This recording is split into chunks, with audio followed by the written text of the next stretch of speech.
పోలవరం బనకచెర్ల అనుసంధాన పథకానికి గోదావరి వరద జలాల అందుబాటుపై కేంద్ర ప్రభుత్వ రంగ సంస్థ వాప్కోస్ అధ్యయనం ప్రారంభించింది. వాప్కోస్ ఉన్నతాధికారి శంభూనాథ్ ఆజాద్ నేతృత్వంలోని అధికార బృందం అమరావతికి వచ్చింది. ఆ సంస్థలో శంభూనాథ్ జలవనరుల అభివృద్ది కేంద్రం ముఖ్య కార్యనిర్వహణాధికారిగా ఉన్నారు.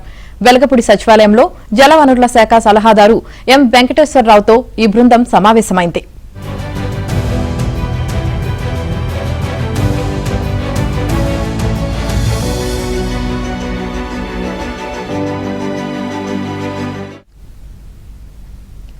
ఇప్పటికే వాప్కోస్ వద్ద ఉన్న నీటి లెక్కలు, సముద్రంలో కలుస్తున్న వరద జలాల గణాంకాలను ప్రాథమికంగా వివరించింది.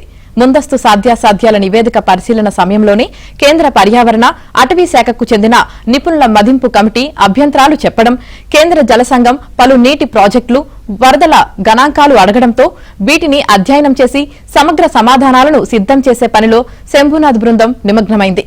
ఇది ఎల్లుండి కల్లా పూర్తవుతుంది.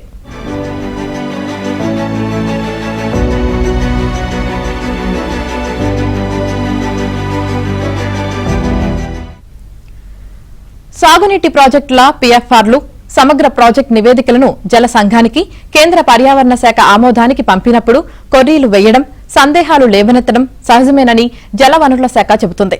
బనకచెర్ల పథకానికి సముద్రంలో కలిసే వృధా జలాలను వాడుకోవాలని నిర్ణయించినందున అభ్యంతరాలుండవని భావించామని, కానీ ప్రాథమిక దశలోనే కేంద్రం నుంచి అభ్యంతరాలు రావడం కొంత ఇబ్బందికరంగా మారిందని అధికారులు చెబుతున్నారు.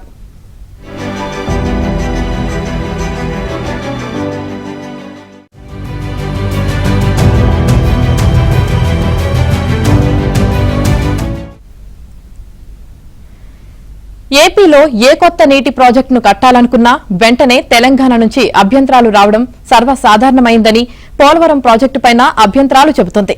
ఈ ప్రాజెక్టు డీపీఆర్ను ఉమ్మడి ఆంధ్రప్రదేశ్లోనే 2005లో కేంద్ర జల సంఘానికి సమర్పించినప్పుడు తెలంగాణ నాయకులు తీవ్రంగా వ్యతిరేకించారు. దీని ఫలితంగా 2009 దాకా ఆమోదం లభించలేదు. ఇప్పుడు బనకచెర్లకు ఎదురవుతున్న అవాంతరాలను అధిగమించి త్వరలోనే వాస్తవ నివేదికలను కేంద్ర సంస్థలు అడిగిన సమాచారాన్ని సమర్పించి ఆమోదం పొందుతామని జలవనరుల శాఖ అధికారులు ధీమా వ్యక్తం చేస్తున్నారు. సోమవారం నాటికి వాప్కోస్ సమాధానాలు సిద్దం చేయగానే వాటిని జల సంఘానికి, ఈఏసీకి నివేదిస్తామని, అనంతరం అధికారుల బృందం ఢిల్లీ వెళ్లి సంబంధిత అధికారులతో సమావేశమై వివరణ ఇస్తుందని తెలిపారు.